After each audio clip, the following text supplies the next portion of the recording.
This meeting to order. This is a special meeting of the Woodland Davis Clean Water Agency. For roll call, we have Board Member Marty Doty and Dr. Bill Marble, David Phillips from the university with us right now. We have a special meeting agenda. Can I have a motion for approval, please? So moved. Second. It's been moved and seconded. All those in favor, please say aye. Aye. Aye. Thank you. That moves us to public comment.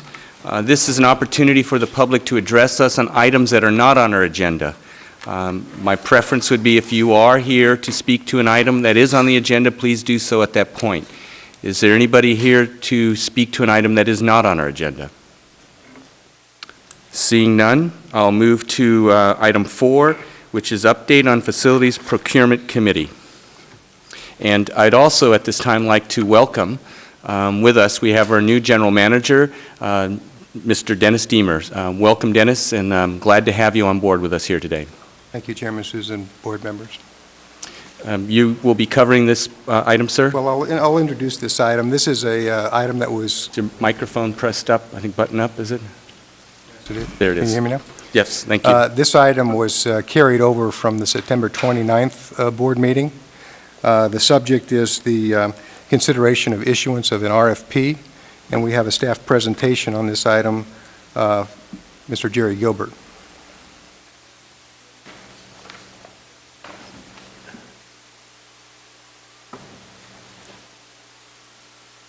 Thank you, Mr. Deemer.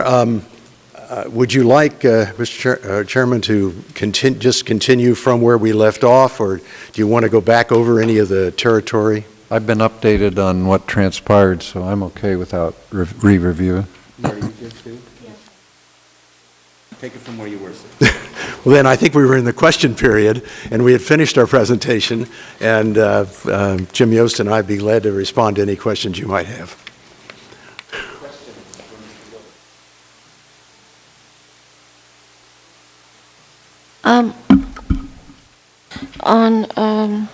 Make sure I'm on the right item. We're on 4, right? Item 4, yes. Yeah, okay. Under local employment and contracting, Yes. There's a statement in the discussion under that topic. They're asked to provide a strategy to achieve the objective, which is to use local employment and contracting to the extent possible. A list of actions and resources committed to the activity, and a method of measuring success, but there's no real discussion as to what occurs if they don't succeed, if they don't meet their goal. What is there, some sort of a penalty, or is there anything there? The consideration of local employment would be, at least at this phase, in the review of their proposal. So if you can picture a section of their proposal outlining a plan to maximize that, what they will do to achieve the words that you read, and then that plan would be embedded in the contract of the successful bidder, and it would provide for what you talked about. At the moment, we couldn't identify a specific implementation plan because we need to see their plan in order to describe those measures that would be adhered to by the contractor. So at least that would be the plan. Right now, we would use what they submit to us as a non-cost factor in comparing the competing alternatives. But I'm assuming that all aspects of the contract would have some sort of a performance bond or some sort of a performance criteria associated with it, that if they're under a contract and they fail to meet the goals of the contract, there should be something in there that is a penalty. Well, I think there would be. It depends on the nature of the enforcement for that particular provision. Okay. It isn't the same, for instance, as violating a drinking water standard or something like that. Sure. But it could clearly be an enforceable provision of the contract, and I'd ask Dick Shanahan may have some comments about that. Sure. Thanks, Jerry. Unlike a traditional public works contract situation where you go out to bid with a fixed contract and you know the contract that the owner and the contractor are going to sign at the end of the bidding process, here our DBO service contract will continue to evolve throughout the procurement process, and it will go through a period of negotiation with the successful DBO team. As part of that process, this is one element. The contractor's plan for implementing local employment and contracting, that plan as submitted and approved will then be incorporated into that service contract and will be enforceable through the service contract, just like all of the other several provisions. You don't see it in the service contract today No. because we don't know what that plan will be, and that's what makes DBO a little bit different from the more traditional method the cities may be familiar with. And I understand this may be something that's not normally found in a DBO contract, but, you know, it's important to, I think, the board members. Correct. And we're getting the message out to the DBO teams that they know it's important, and so they know it's incumbent upon them if they want to succeed to present a robust plan that then can be incorporated into the contract. And just one other question. I want to make sure I'm sort of at home with the process. You're going to release a draft RFP, and then within a couple of months, I'm assuming what you're going to get back are comments from the bidding teams to refine the RFP, and then there'll be a final one That is released. correct. Yes. And then that would be returned to you for approval of the release of the final, and that would become the document against which they would submit proposals. Okay. That's not going to be the whole 6,000 pages, is it?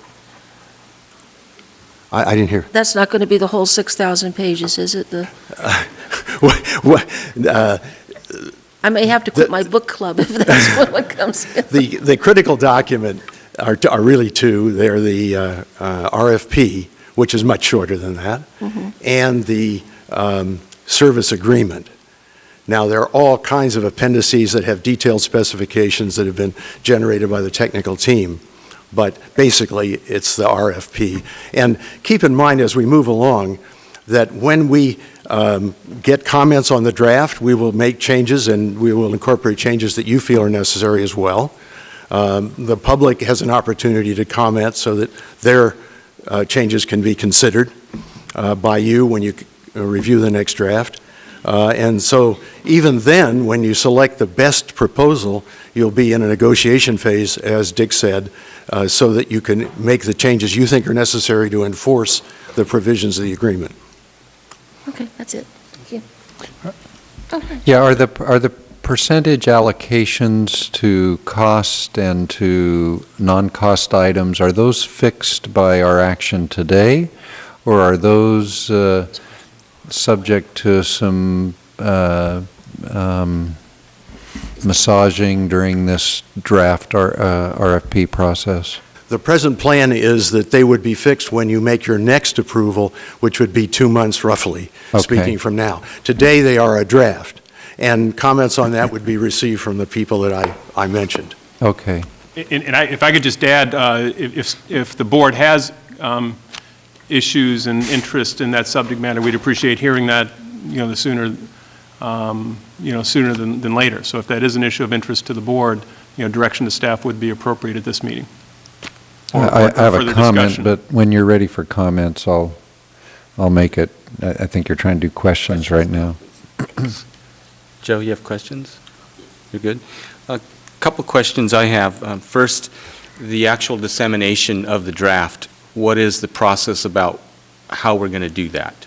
How are we going to get this large document to folks in a way that allows them to review the appendixes along with the service contract? It is available on the website for the parties I mentioned earlier, and they can look at all of the provisions or some of the provisions, and obviously the three shortlisted bidders would be looking at the whole package.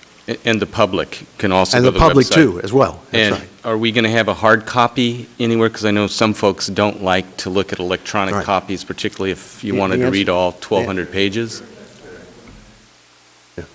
There it is. And where will they be placed? I have a set in my office. I don't think people can hear you, Lynn Ann, so, thank you. I have this set in my office, so people can contact me. I'm the board secretary for the Woodland Davis Clean Water Agency, and I work here at the City of Davis, so I can be contacted via email at www.wdcwa.com, or you can call me at... Okay. The email address is on the website. Okay. Or you can call me at the Public Works Department, City of Davis, 530-757-5673 is the phone number. Will we also put copies in the two public libraries, the Woodland Public Library and the Davis Public Library? We certainly can do that. We haven't discussed doing it, but be up to the staff. Because I know some folks may not have access after hours of the weekend, and they may want to have access to those documents during those hours. And that gives the public the ability, if they don't want to look online, to be able to go and see a hard copy at the public libraries. Fine, we'll do that. Okay. You wanted to say something, Greg? I was just going to say that we could make a copy available at the city clerk's office, the library, to make it easier. We could even put one at the Public Works desk if that would be preferable, I think so that there would be choices. It would be nice to have a few copies out there so that we have complete access by the public to these documents. At least I think that would be the case. The board feels likewise. Two provisions within the document that have interested me. First one is the ethical provisions, and a question I would have concerning that: to what degree can we exercise some of the data information that has been brought to us up to this point without actually going out and investigating some of those claims? And by that I mean two entities in particular. One that I've had many documents sent to me concerning indictments that have been brought against them by the Labor Relations Board. And so I need to know, from a legal perspective, what is it that we have in our ability before this document hits the firms and they begin to exercise the use of them. It's difficult, Chairman Souza. Certainly, you know, especially when you talk about, you know, things which are indictments, which are just charges, which are different than convictions, right. And it's difficult to evaluate and make decisions on a selection on mere charges. And as we find when we do start investigating these disputes, there are always there's two sides to every story. And the one, you know, the indictment reference you have, I don't know.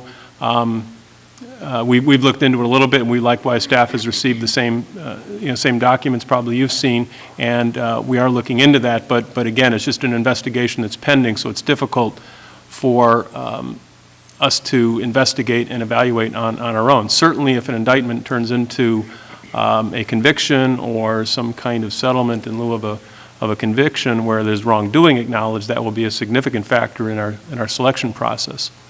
You know, the other situation that's been referenced involving Veolia and its bus service in Jerusalem. There's another good example where there's two sides to that story, and difficult to know wherein the truth may lie, and it's very difficult for a small water agency in Yolo County trying to build a water project to discern those facts and make decisions based on those. The key legal advice is that whatever selection criteria the board ultimately comes up with in this RFP, we need to make sure that those criteria are very objective, measurable, and enforceable, so that when decision day comes, we can look at the rejected bidders, with a clear, concise, defensible story about why they were rejected. And if part of that story is some of these, charges or accusations, it just becomes much more problematic for the agency to defend those types of decisions. But that said, especially on the indictment you referenced, that's something staff is aware of, and the Facilities Procurement Committee will be evaluating that as we move forward in the selection process. Good, because it did concern me. I mean, they are charges, they're not convictions, but still, those charges have substantial they create problems. They're ethical and moral problems that we need to be dealing with, and if they are true. And I don't want to be going through a process with an entity that may have something that we have to disqualify them on the grounds of the ethical considerations within the services agreement that we have set right now. Within that ethical considerations, do you believe that it covers us completely in those cases if they end up being true? Well, the indictment issue really goes more to just the straight-up qualifications of the company to do business, the demonstrated competence and qualifications, and to the extent staff finds in its investigation or there's a conviction of wrongdoing associated with, for example, the operation of a public water system, that would be a significant factor for the agency to consider just on the straight qualifications to operate a water treatment plant. And the issue involving Veolia is much more difficult, which does get to the kind of ethical considerations, because that's just a very, a slippery slope for the agency to get on in terms of trying to evaluate, who's in the right and who's in the wrong on the various sides of that issue. And the one part of the sentence that I think at least covers us, we talk about formal ethical complaints, but also investigations against any member firm of their team. That's towards the end of the second to the last sentence within Yes. the ethical consideration paragraph. So I believe that covers us in that respect. Yeah, let me just add a supplement on the timing of this. If we go forward with the schedule we have now, we would have this 2-month period to arrive at a final RFP, and then about 2 months after that, we would receive what are called concept proposals from each of the three. And in that concept proposal, we envision a renewal of the qualifications for the people who've been assigned and the firms. And in that review, which is sort of like a preliminary review before the final submittal, we would be then addressing issues you've been discussing. Great. Thank you. Any further questions? Then I'll go, yes, go ahead. I will ask Dick, just to draw you out a little bit more on this, Dick, on the ethical questions. It strikes me that with respect to the Veolia situation, we're not in a factual question so much as a policy call potentially by this board. I mean, do you see factual questions in the Veolia case that we need to be getting at, or are we really in a policy mode, which is where I think we are? I think it's a little bit of both. We've received a letter from Veolia which has some factual disagreements in it, and so there's an interrelationship there between the policy question of whether or not companies in doing business in Israel should follow the rules of the local government or not. And then there's also just kind of some detailed factual questions about even the details about the routes involved and who's setting the rules, and so staff has not done that investigation. Okay. We've simply read the letters on both sides. So based on what I know, I think there is both a policy question as well as some level of potential factual disagreement. And then in the United Water situation, let's just take, for example, that one of these indictments does turn out to be true. Would you agree that the current ethical guidelines as written would disqualify that firm, or then are we going to make a judgment call in applying the ethical guidelines? It would be more of the latter. It wouldn't be, I don't believe it would be a straight-up disqualification, but it would be a significant factor weighed by both the Facilities Procurement Committee and ultimately this board on whether or not that pushes you towards one of the other two teams. Right. And then what is we're in a timing issue here too, right? I mean, right. The resolution of these indictments, might not be for a year or two, actually, and that puts us in an interesting position of having to make a decision about a team of which they're part. where we could, potentially make an award, they could be successful, and then we'd find out that they were, indicted after the fact. So I'd like to have some staff guidance on, how we would navigate our way through that. On the other hand, generally people are innocent until proven guilty. We want to respect that. So I don't know when that would come to us, but I think we're going to need some guidance there, because if we're really going to follow our guidelines at the time we have to make a decision, we may not know at that time whether these allegations are true or not. What I would recommend is that you direct, and we will take this as direction, that between now and when we come back to you, I think it's in January, on the current schedule to come back with the final RFP, that we evaluate, this issue and come back with a plan about how the FPC intends to evaluate those charges. I would like that but I'm still in questions here, so I don't know if we want to venture into that now, but okay. Yeah, and I don't think we need a motion. I think we're hearing you, and Okay. so I think staff will do that. Yep. Okay. There's enough other voting members nodding their head on that. I Yeah. firmly believe that. Okay. Yep. All right. Now, the Veolia thing, I think we haven't gotten to yet, but Okay. we'll get there. Okay. Marty's nodding her head. Dr. Marvel? Yeah, I'm probably not, I'm concerned about ethical considerations. I'm comfortable with the way they're outlined here. Well, any further questions for staff? Mr. Gilbert? Then I'll go to public comment. If there's any members of the public that would like to speak to this, please step forward. I'll give you 3 minutes to speak, please. Yes, thanks for the opportunity. Mikos Fabersoon, resident here.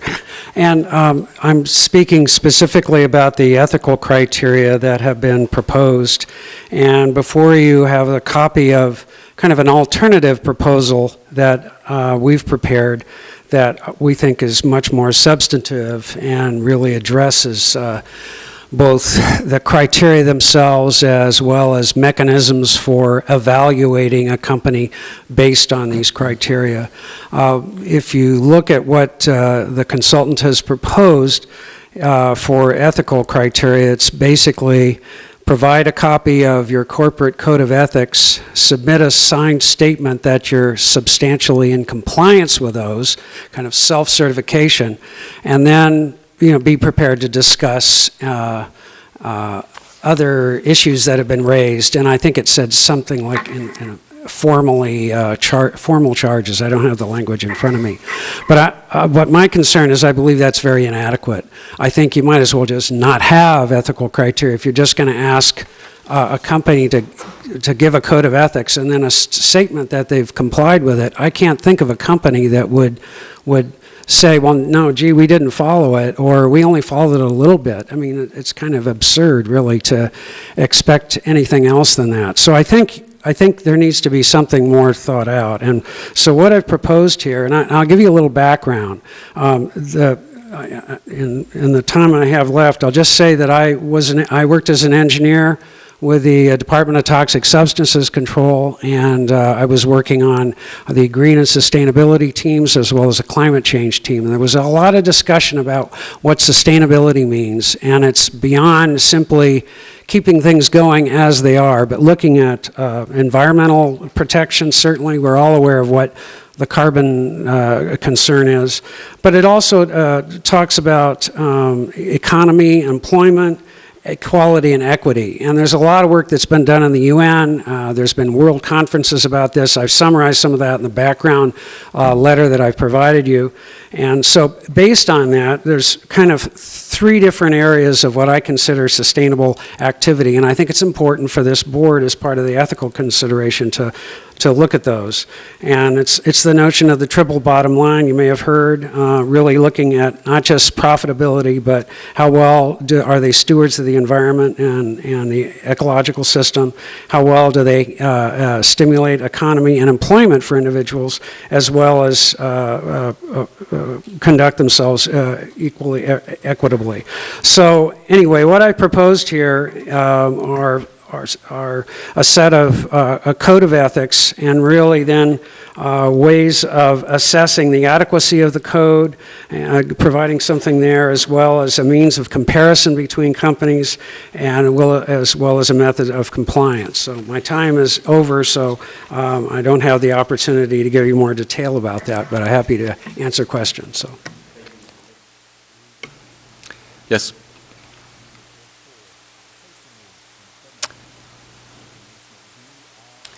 Jim Burchill, Davis resident. I wasn't going to speak on this at all, but finally my patience ran out. I think that this is a rather slippery slope for us to get into as a community. I basically, since I was born in 1946 approximately, the conflict in the Middle East has existed. I don't think that it's necessarily our purview as a water agency to take a position, who is right or who is wrong in that conflict. I think people with much larger resumes than mine, people like Hillary Clinton, have tried to resolve this kind of stuff. The other thing is, I think that the ethics issue has some real concerns, because what you're talking about with these companies, that they have thousands and thousands of contracts that they have around the world or in this country. And I think if you're not careful, you end up digging yourself a hole that becomes a very large staff commitment. I also have a question about, generally, when you have a bid, you have a preference for certain things that are policy issues you want, and they have a 10, 15, 20% of the 100%. I think the 50-50% is over the top. I think that basically, as a ratepayer here in town, I'd like to make sure we get the best price. And I do want an ethical company. I do want local labor used on the project. But I think that to get into the Israeli-Palestinian debate, which I've had many hours of thinking about over my life, it's very hard to decide one is right or one's wrong. And basically, you have companies here who do business in the Arab world, they do business in the Palestinian areas and in Israel. But I think that this is kind of beyond the scope of what I think should be the board's discussion. I think that no way are you going to draft language that's going to make both sides happy. Thank you. Thank you, Mr. Burchill. Anybody further? Hearing none, I'll move it to board comments. Who'd like to speak first? Anybody? I just have two comments. Please. First of all, I already said one, I'm very comfortable with the ethical considerations component as it's been outlined by staff, and happen to agree with the comment just given that it is a slippery slope when you get into the Israeli-Palestinian comment. I also happen to feel that an allocation of over 50% needs to be in the document relative to costs, that we are about saving the ratepayers' dollars. I also fully understand the need to have this be a quality project that's going to last past whatever its immediate cost is, because that can end up costing us more into the future. And I would just encourage staff, from my perspective, over the next few months as you work up a final RFP, that you find a way to massage that so that cost is over 50% of the consideration.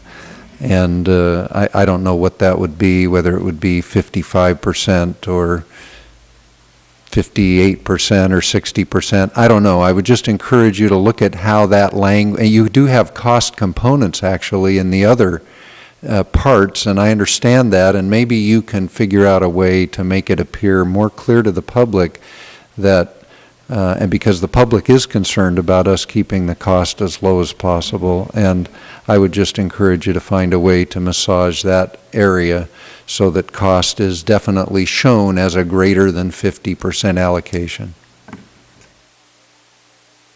Marty, Joe? Okay, thank you. Yeah, I think it's important for us to make a statement about ethical considerations with the companies that will be doing this work. Knowing both communities, I think it's important to both communities that the companies that are spending our taxpayer money are ethical in some means. But adopting something that's been drafted by the Davis Committee for Palestinian Rights, I think, is problematic. It's very thorough, and I appreciate all the work you did on it, and I certainly understand your position. But I think if we try to incorporate something like this into our process, we're going to be in the position of having to hire a specialist in international law and UN statements and resolutions, and I have a feeling that it's something well beyond what we should be doing. Not to say that we shouldn't say nothing. I think that we have a position that we should be saying something. I know you're concerned that it's self-certification, but self-certification happens in a lot of other areas too. It's not unique just to ethical considerations. And clearly, to my mind, if somebody self-certifies and then we find out that they have misstated, then to me that would remove them as any kind of responsive bidder at all. So I want to keep it in, but going to this level of detail, I don't see us able to hire the people to investigate everything that's in here, and I don't know how you would apply all of this equally across all the companies. Joe, comments? I guess what I'm struggling, first of all, on the cost issue, I'm very much with Bill, and especially because the three firms that we're working with now were all ranked similarly as most qualified or more qualified or whatever. So they're all in that same class. So I don't think we're going to get big differentiations, or we might get some. But given that they're all there, I'm interested in pushing the cost component north, or even well north of 50%. Though I don't want to, go so far that if we're evaluating the proposals and we really see some qualitative differences, we don't have room to take that into consideration. So I think that's the right way to go there. On the ethical piece, I'm still struggling to have a sense for how we would apply the situations in front of us to the criteria that staff has proposed, and that's where I'm feeling exposed there, and I want to do it right, and I want to do it fair, and I want to make sure that we're applying criteria that are appropriate, but I don't know how we would do that. I mean, for example, if we really do have some factual questions with respect to Veolia that we should understand, then I guess I feel like we ought to start getting at those a little bit, at least to some degree, before we adopt criteria. So, I'd love to invite staff to help guide us a little bit on this, but and I don't want to be arbitrary. I don't want to toss somebody out on the front end without them having a fair opportunity to state their case, and I want to give consideration to the community, of course, which I think is completely appropriate. So, if I could just respond, Director Corvoza, I think the challenge from staff's perspective is who's going to do that.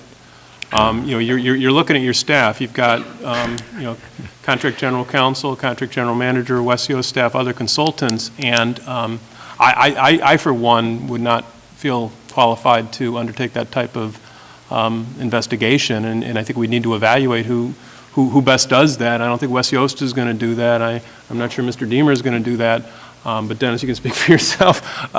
So I think that's kind of the challenge is, and I think Marty got to it a bit, is I think we'd probably have to retain somebody who could evaluate and investigate these issues and report back to us. And if that's the direction of the board, so be it. We'll work with finding the person of the firm to do that. But I think that's as I've evaluated this issue a lot over the last couple of days, and that's kind of where I came down is right now with the team you've got a great team on evaluating how to design and build a water project. But these issues are beyond our expertise, I believe. So we just need direction. If that's what the board wants, we can do that. But I think we'd have to find somebody to do that for us. Yeah, and I'm not sure, Marty, I'm not sure, I guess I'm not quite, sure I'm there yet in terms of, bringing on an outside group to investigate this, because I guess I want to know that, this board is sure that what it might find, it's ready to act on. On the other hand, if we're just going to adopt criteria that say, what we've got in front of us, then we're pretty much saying, we're moving forward here. And if people have got their basic criteria met, that's the end of the story.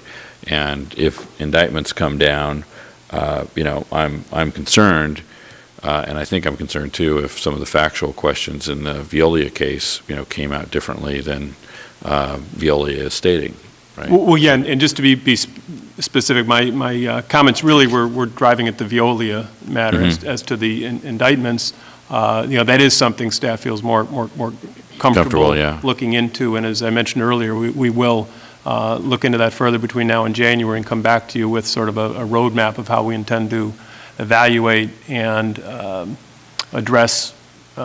evaluate that issue. The Veolia one is the more troubling one, more complicated one, frankly. I mean, staff could get on the internet and probably find lots of documents relating to this and put together a packet of information for the board that we could find through publicly accessible websites. But something beyond that is a little bit beyond staff, I believe.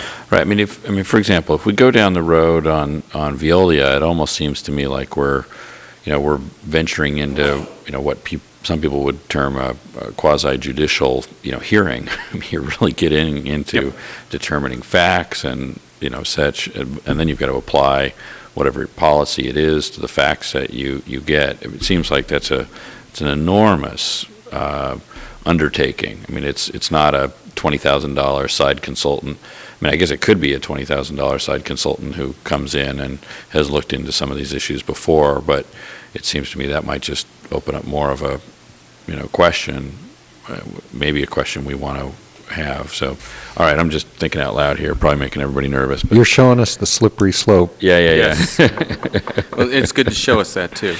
Marty? Sure. Right. I think that one thing that might help is some expansion of what we mean by ethical considerations.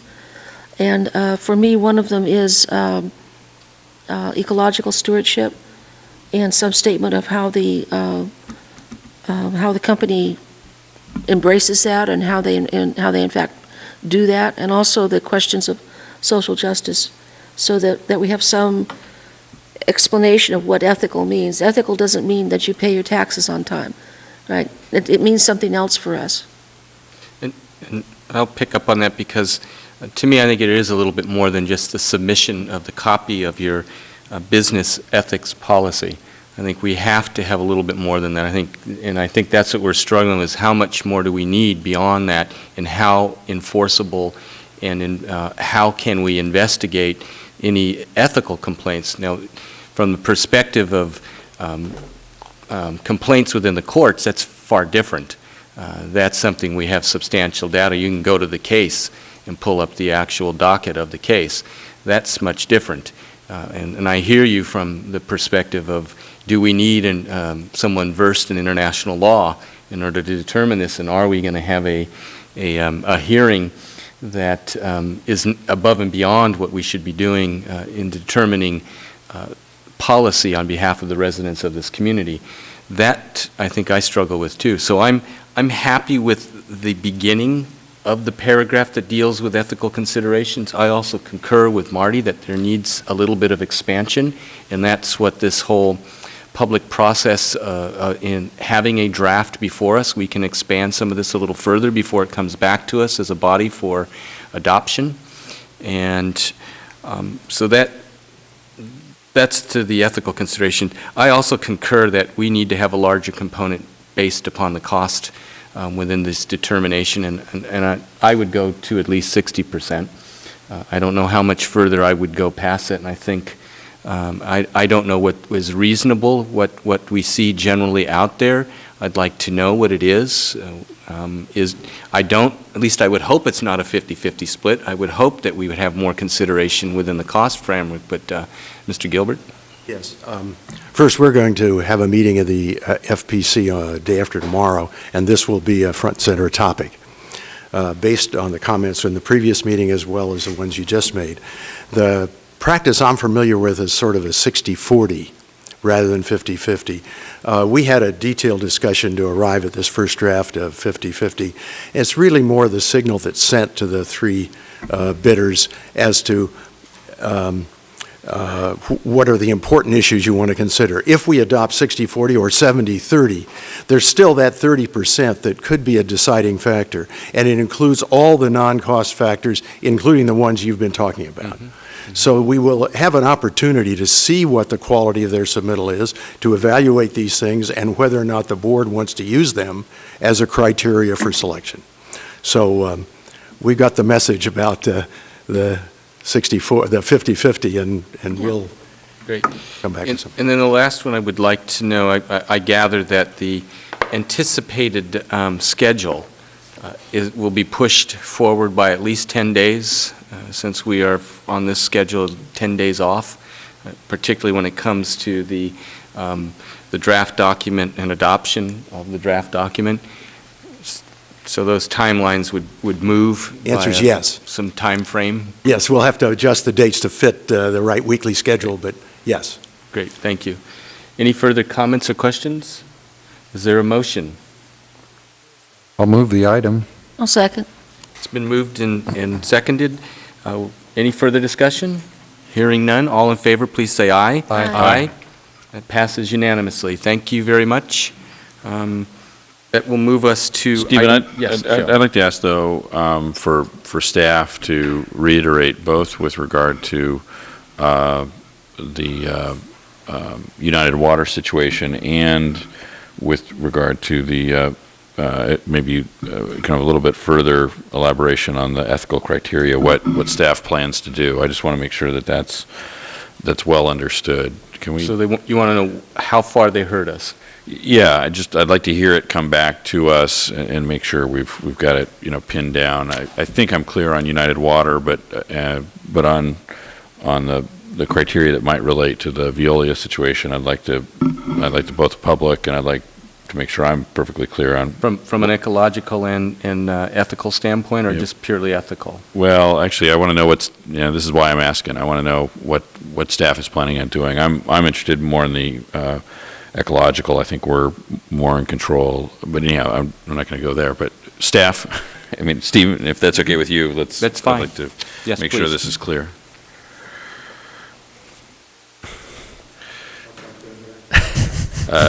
Button up, yeah. I think that staff has heard the board's concerns on these matters, and my understanding is that we will, as part of the accepting of comments of the draft RFP, will not only be providing the board with results of those comments, but when we come back in January and propose the final RFP, we will bring back information to answer those questions that you're asking. With suggested language changes to the clause? If appropriate, we would look into the issue with United Water, with Veolia. We would come up with a mechanism to follow those issues, and we would incorporate any appropriate changes to the RFP that would reflect that method or that strategy. Okay.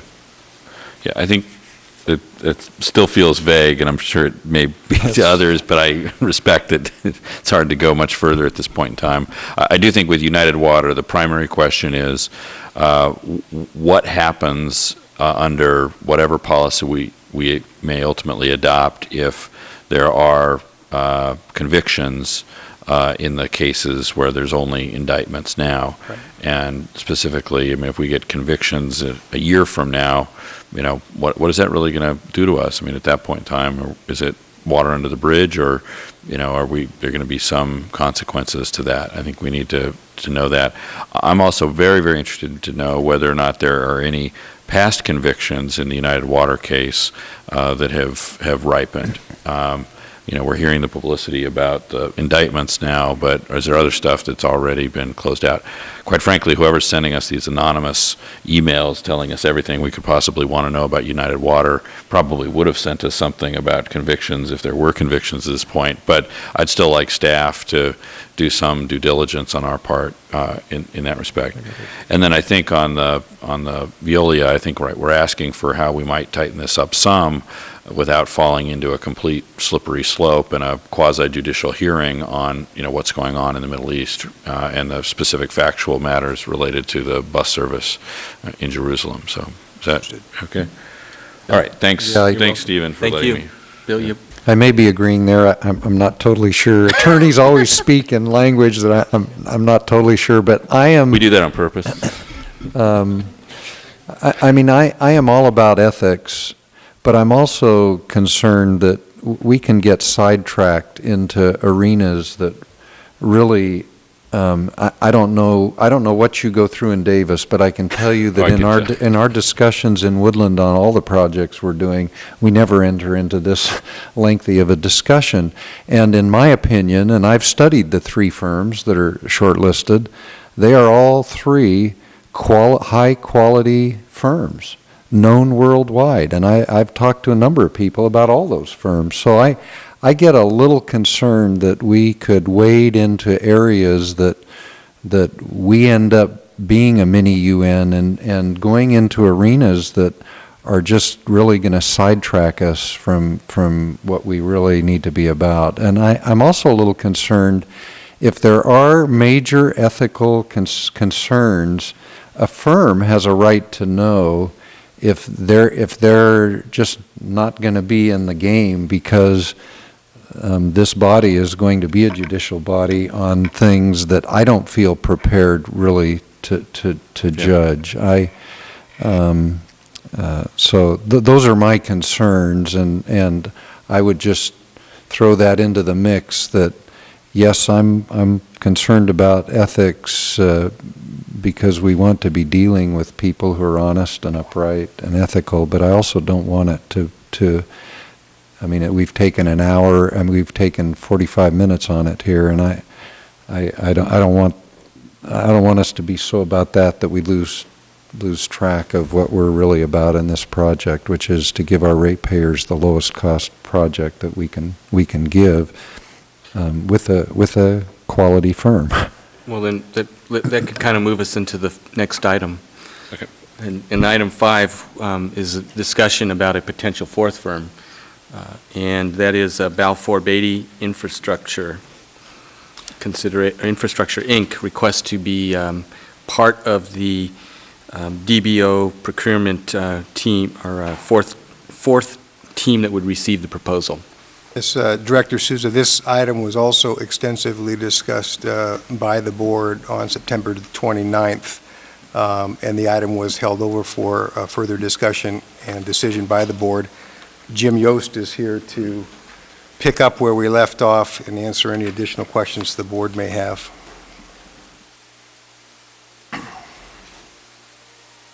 Thank you, Dennis. And we did give you a recommended action, and so I guess I'm prepared to answer any questions you might have. Yes, Bill, you weren't here, so maybe you want to begin questions that you had come to your mind? Yeah, I've queried staff extensively and had the majority of my question answered. I have two questions, and that's it.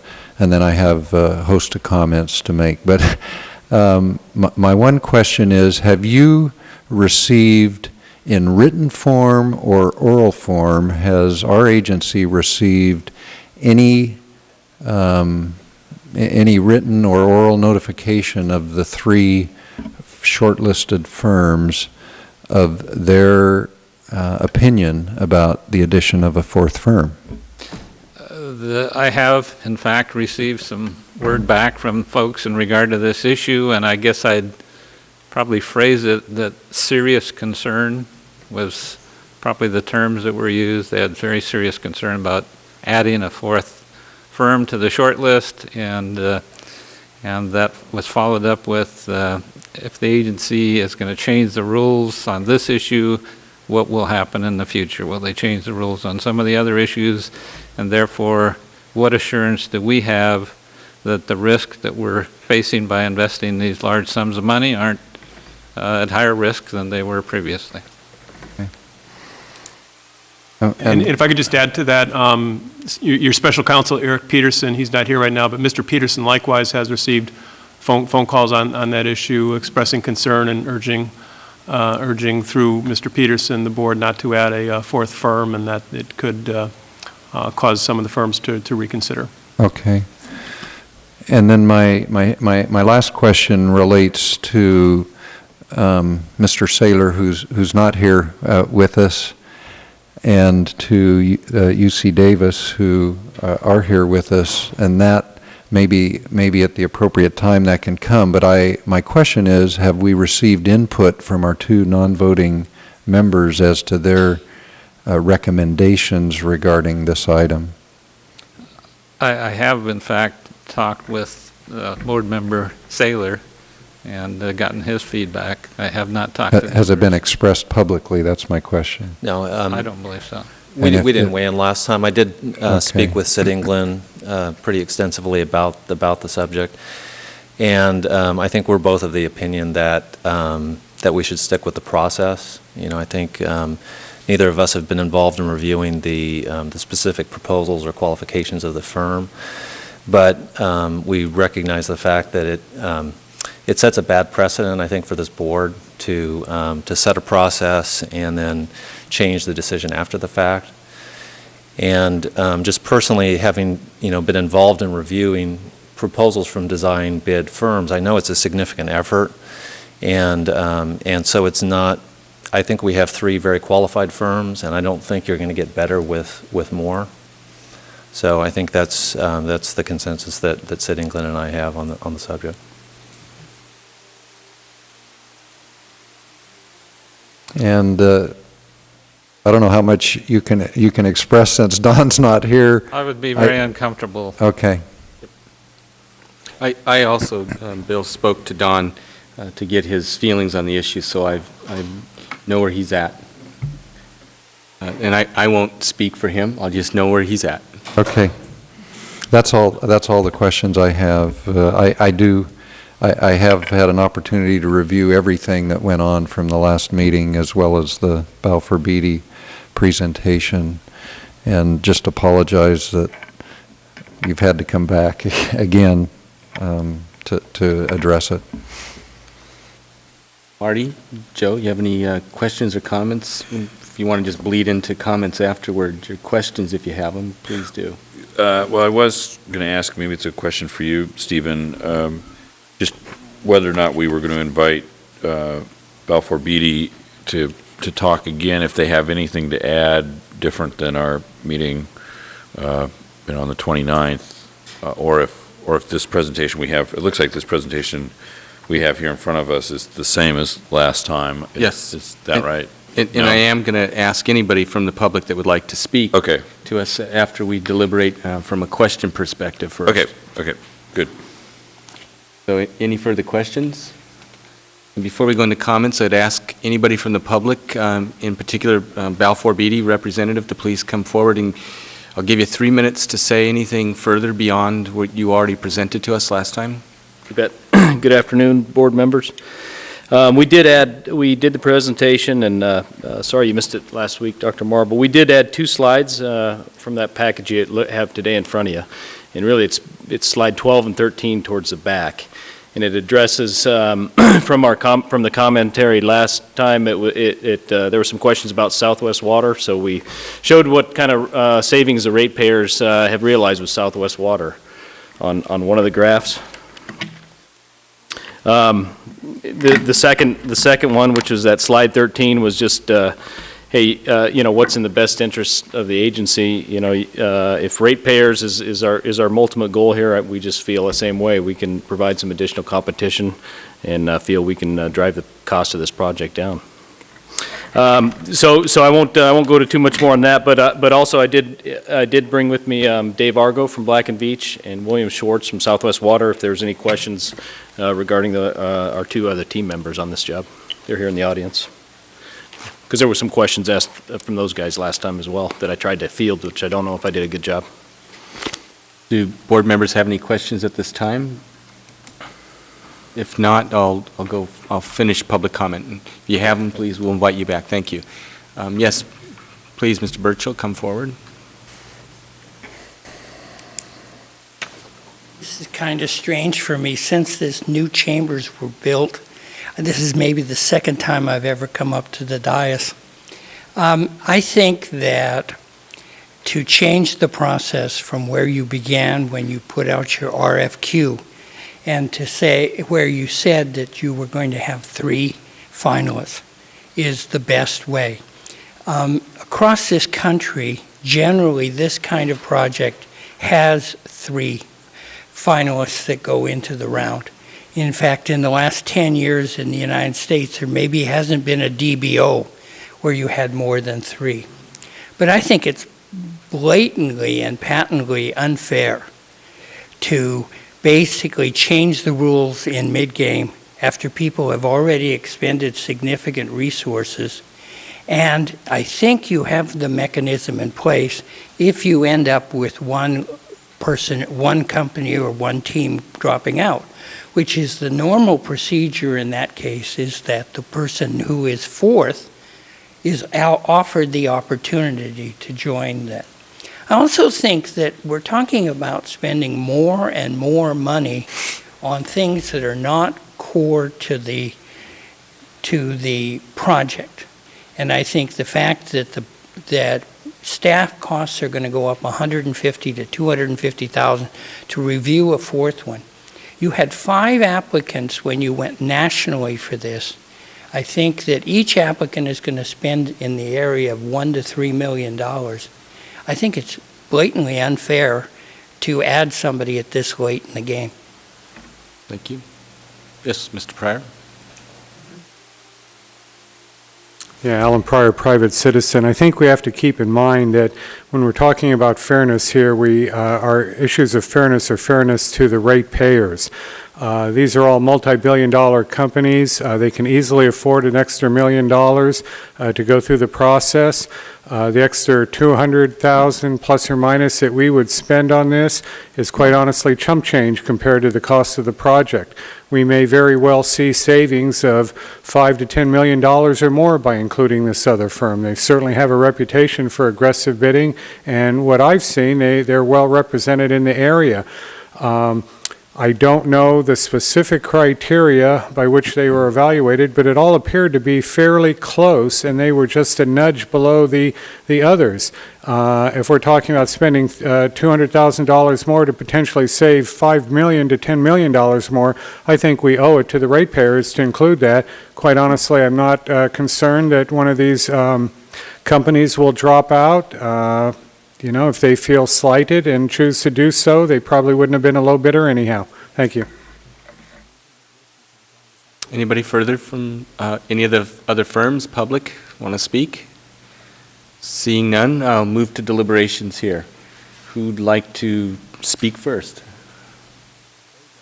Probably all spoken already. So. Well, we did to a little degree. I'm happy to give. Heard you yet. So. I'm happy to give my input. I suppose. I see, you'll have to let me wade through it, though, because I've been thinking about this for several months and jotting down notes. I see pros and I see cons to adding the 4th firm. To me, it's not been a black and white issue at all. If this was a standard process like the public is generally aware of, where you do a design and then you bid on that design and then you build it, adding the 4th or even a 5th firm would be a no-sweat decision. And I think many members of the public feel like this should be a no-brainer because adding more firms to the mix gives greater ability to have low cost. But this board did not select a design, bid, build option. We selected a design, build, operate option, which is less well understood by the public, but I believe because of the process we've been through in making that selection, we understand it. And because of our understanding of that process as being the best way to save ratepayers' dollars, doing a design, build, operate was the process we opted to go with. I think our understanding was that it could potentially save the cost of the project 25 or 30%, and that's been demonstrated worldwide. So that was a huge cost savings, but it entailed limiting the selection process to a certain number of firms. And so we made that decision, I think, together. I have great respect for Balfour Beatty. I've done a great deal of investigation as to their abilities and what they've built, and I know some of the people that are in that team, and I have great respect for them. That they've certainly assembled a competent team. But I've had to rely, for my own opinion on this, on not only their request and presentation and my knowledge of who they are, but comments from staff, which I've sought out individually, comments from other independent sources that I've sought out, and comments from the public. I've received unsolicited comments from Woodland citizens on this project, and I've sought out some myself, and comments that I was given regarding your comments at the last meeting, which were important to me to understand. And I've also sought to know the position of our two non-voting members. And my opinion, after trying to assimilate all that, is that this agency should stay the course in relation to using the procurement guidelines that we originally established. And I'm going to list the reasons why I feel that way. On June the 7th, this board met to consider the Facilities Procurement Committee's unanimous recommendation as to the three firms that would be selected, and we unanimously voted on that occasion to accept that recommendation and to accept those three firms. Although they're very well qualified, Balfour Beatty was ranked fourth in that objective process, and to my knowledge, and I could be wrong, you can correct me, Mr. General Manager, if I am wrong, but to my knowledge, there has been no contesting of that ranking or of the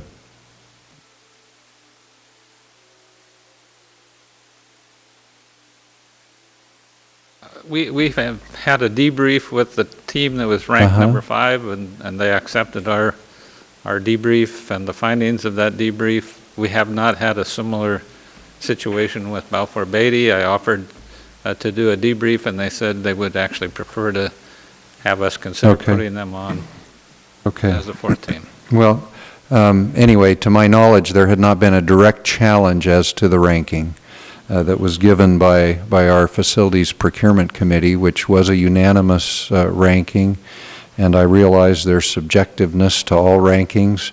I also realize that there are, every entity has issues that are associated with lawsuits and litigation and other things. Our original RFQ indicated our intention was to adopt a short list of 3 firms. I believe it's important for the firms who submitted RFQs to be able to depend on the stated intentions and processes of the board. It seems to me that it's very important that we maintain our credibility in the process. We selected a process. I feel like we ought to maintain our credibility on that in that process. I think that to vary the rules does undermine our credibility as an agency. It makes me wonder what could happen in the future in regards to rules that we set, and whether a firm can depend on us to be true to the process that we established. So following the process that was clearly established at the beginning, I think, is the way to go. one of the experts I consulted, I can't remember which staff member, said that to him it was like being in the ninth inning of a ball game and being behind in the ball game and suddenly asking for a change in the rules of the ball game to favor the team that was losing. And I think that's a difficult, slippery slope.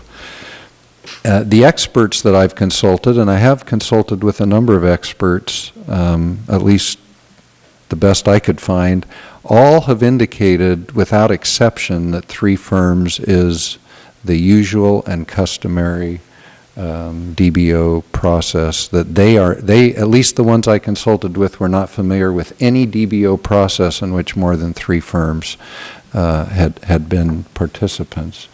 That doesn't mean they're not out there, but they weren't familiar with them. I think we have elected as a board not to offer an honorarium to any of the losing firms. When we accept a bid in a year, the cost to those firms, my understanding is it's more than $1 to $3 million. My understanding is it could be $5 to $10 million that they will each expend to work up their DBO bid, and none of them will receive an honorarium of any kind for those costs. To me, that further tilts the economic calculus a bit against adding a 4th firm to the process. Last week, I don't know if Dennis is, you weren't here at the last meeting, were you? No, I was not. Last week, I don't know, Thursday or Friday, I got in touch with Mr. Deemer and asked him, maybe it was Wednesday, and asked you to give me an independent analysis, totally independent of all the other staff members that you were just meeting.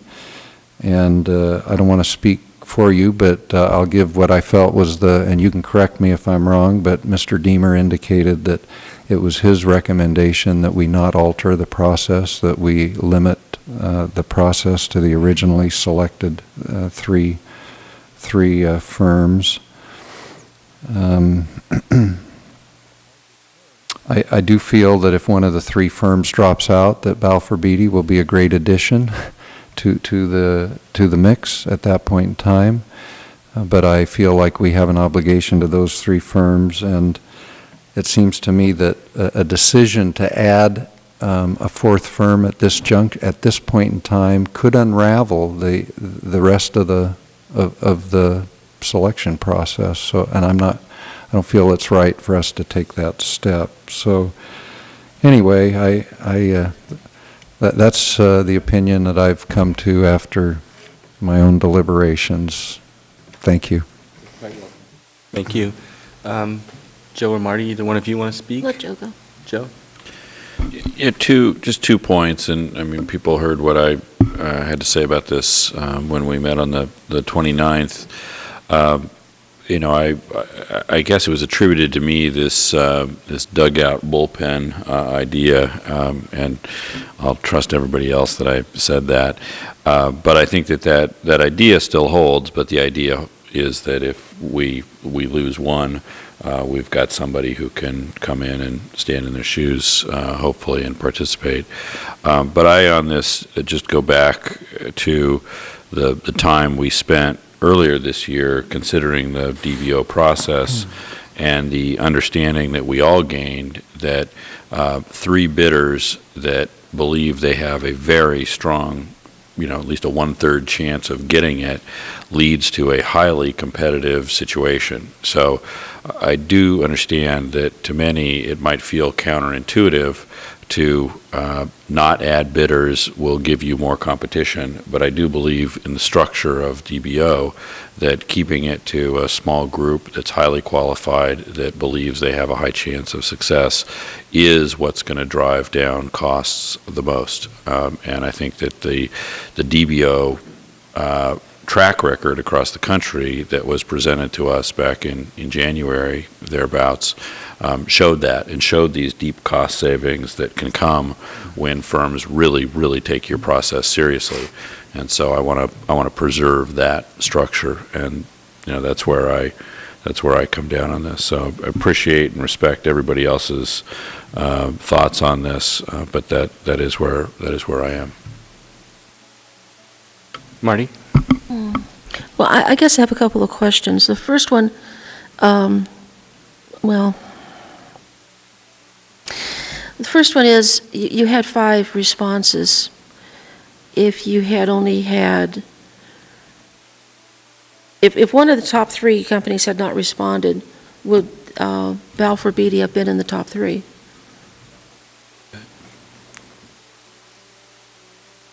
So you're asking me if, instead of having those 3 firms, we only had 2, and Balfour, I would expect they would be. So you still would have stuck with 3? I'm sorry?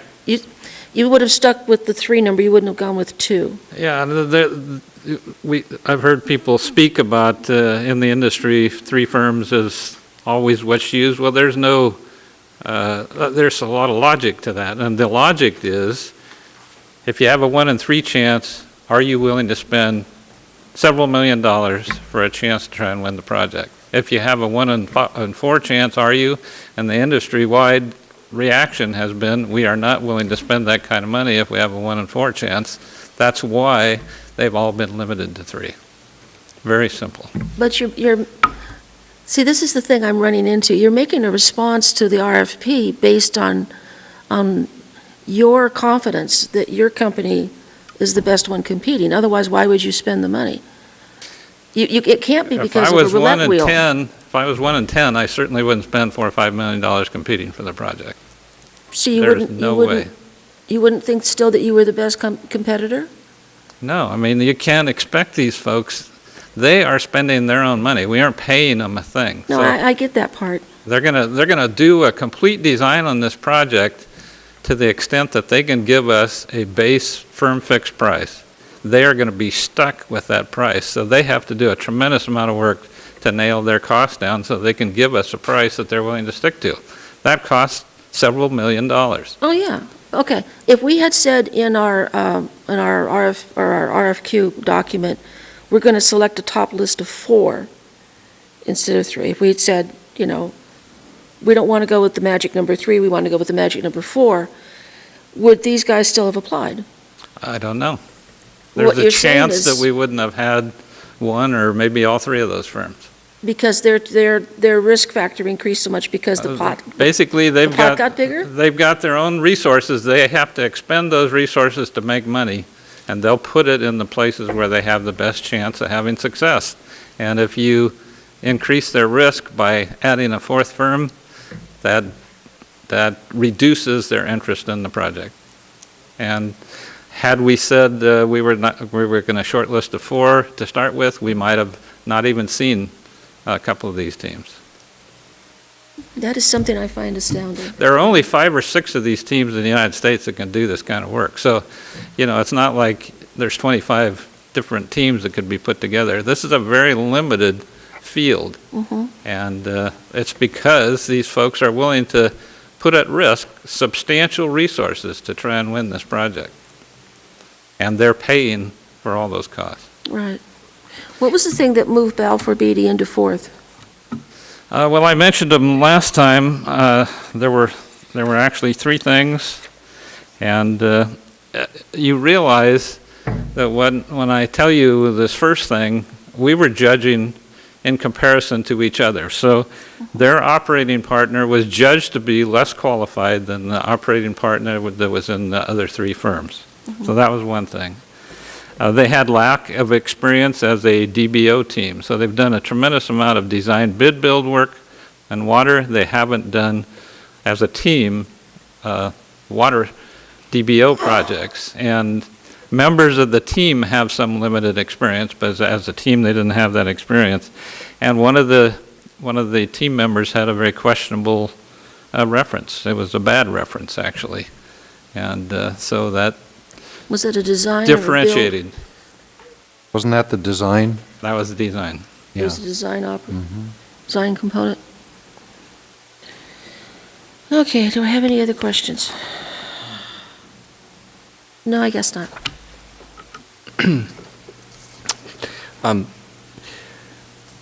I understand the counterintuitiveness and I feel the same, but I also understand the risk of capital that entities are putting up. But I also think that we have to be cognizant of the discussion we just had.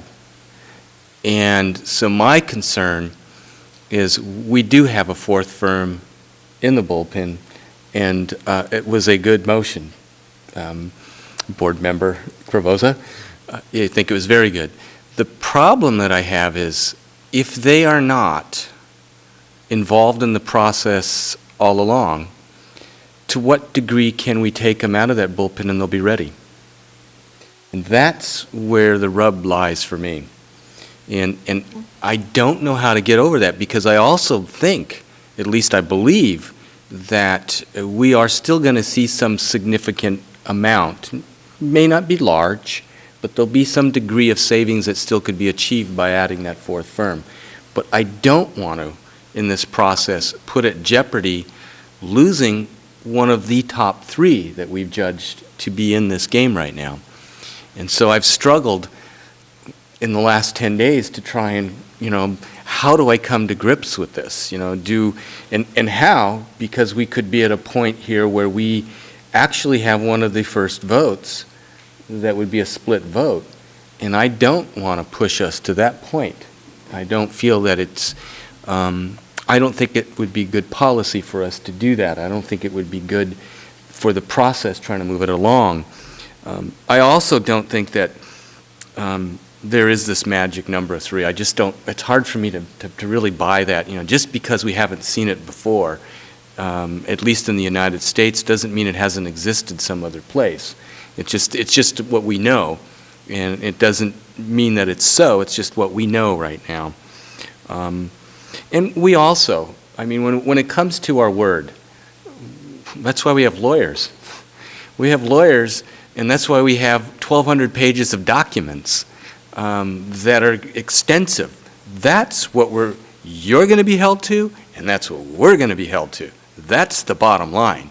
It's not what we say up here as much as the documents we sign and how tight they are for your protection and our protection. That's the bottom line. That is the word that we are held to, and that the courts would adjudicate in any wrongdoing on any part. That's the way our system is. We are a very judicious society, and so we need 1,200 pages of documents, or in this case I think it's 127 pages of the actual service contract. And then I'd say that this is a process that none of us have dealt with before. I've never on the council dealt with a DBO process.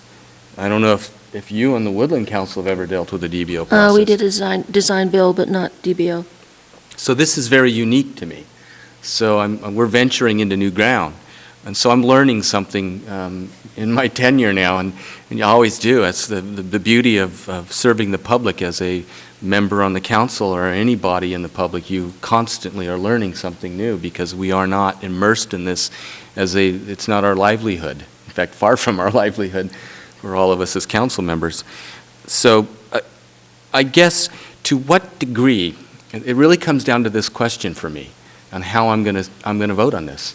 To what degree can we be assured that if something happens because of United Water or something that we choose from Veolia, and they're disqualified on the grounds that we can disqualify them, to what degree are we going to be assured that we can bring up that fourth team that's in the bullpen to be able to be part of the process and give an adequate bid so that we have that magic number of 3 again to evaluate?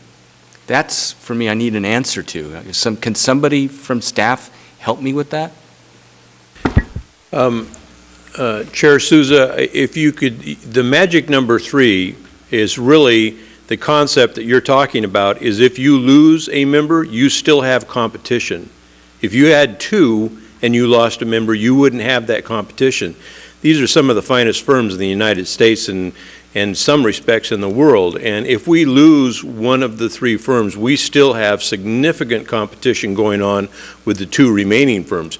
we would provide the opportunity for the fourth firm to step up if they wanted to step up, given the disadvantage that they may perceive by not being in it from the start. But if they wanted to step up, they would have the opportunity, but we would still have significant competition going on. The two firms that are remaining are going to continue, and they're not going to say, oh, well, there's only two of us, so we're going to jack up the price now. No, they're going to be in tight, fierce competition for this contract. Of course, the odds are much better at 50-50 than 33. Anybody else? Mr. Yost, Mr. Gilbert, can you, this dilemma that's going on in my mind here, can you help me resolve it? Well, if we are placed in the position where we lose one of the three, then the board will have a decision to make whether they want to proceed with two or whether they want to go forward with the fourth firm becoming the third. At that point, I would say we would probably have to adjust the schedule, and we'd probably have to make sure that it's an even playing field and these folks had as good a chance to win as anyone else that was, involved in the process earlier. So, absent them on their own, taking the documents that they'll have access to and going through the design process, their own, we would have to give them some extra time allotment in order to do that design component so that they then can design and give an appropriate bid that would be fair to them at that point? Because this is also, to me, a point of fairness, too. It would depend when you're notified that we have lost one of the firms. If it's early on, it wouldn't be much of a problem. If it's when we're very near completion of the process, which I find a little bit hard to believe folks would be willing to invest that much money and then back out, but if they did, then that's a different process. I expect we would have to give them time. Okay. And Mr. Shanahan, would we, under the legal parameters that we're entering a potential contract for a design of the project, have that ability at that point to put a stop on the process for the remaining firms to allow Balfour Beatty to be the third firm to come in and catch up? Yes, you would have that flexibility. As Mr. Yost indicated, a lot of it would depend on the particular facts and circumstances. The most significant fact is, when does this, situation arise? And there's going to become a time, where the process gets too late in the process, where it's going to be hard to change to add a new team. Okay. But it's hard. It's a hard hypothetical to handle because it just will depend on what transpires in months ahead. Right. I know there's no assurances here. No.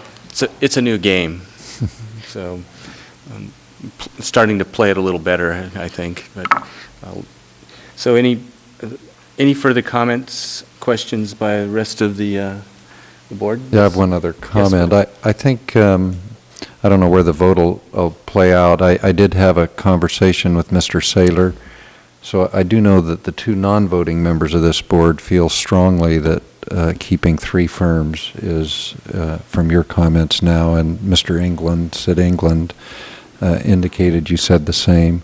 I do know that we, no matter how the vote comes out, we have a huge issue, I think, in educating the public as to, because this one public comment we've got will add more firms, you're going to increase competition, you get a lower bid. We're all familiar with that. I mean, we've all done things in our personal lives that teach us that principle, that we get more and we have a better chance of getting a lower bid. So I think when I look back on the process we went through in selecting the DBO process, it took me at least a month to even come to the point where I could say, yeah, that does make sense.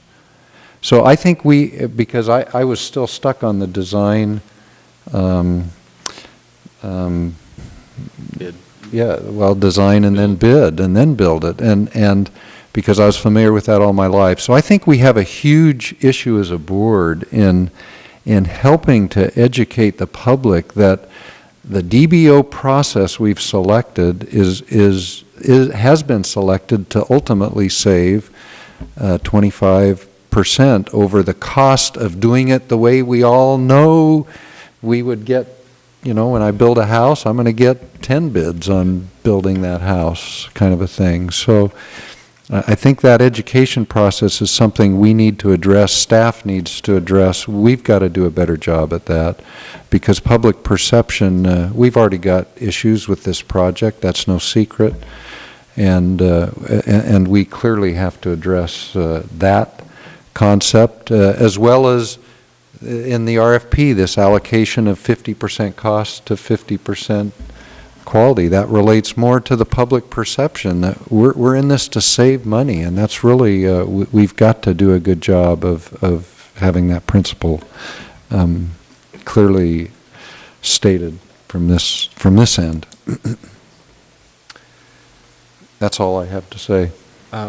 Anybody have a motion they'd like to put forward? Well, the staff recommendation is no action, so I would think that the motion would come from somebody who wanted to take action. Otherwise, we simply continue on with the current course. Listening to the comments of my fellow board members, I don't see that there was even probably a second. So, and I don't want this to be a split vote on the board. We already talked about that, that we're adults up here and we can come to a consensus without having to go through a split vote system. So I'm not going to make a motion. Well, hearing that, then I will deem that this item has no action to be taken upon it. And so I would move us to the next item on the agenda, which is consider the Memorandum of Understanding with Reclamation District 2035.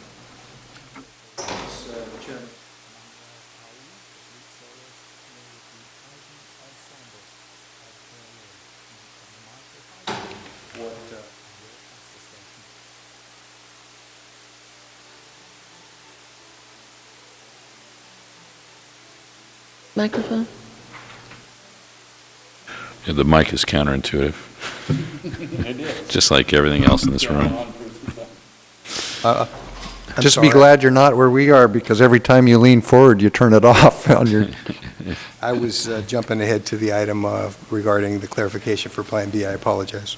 Oh, I see, okay. Okay. Yeah, just pull the mic closer.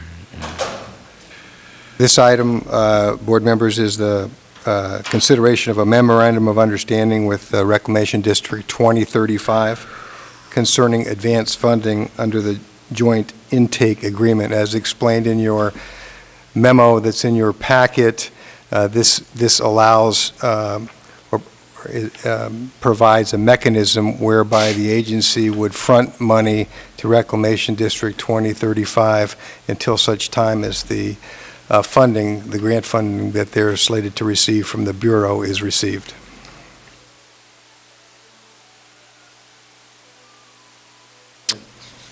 I'll make a motion. Yes, please do.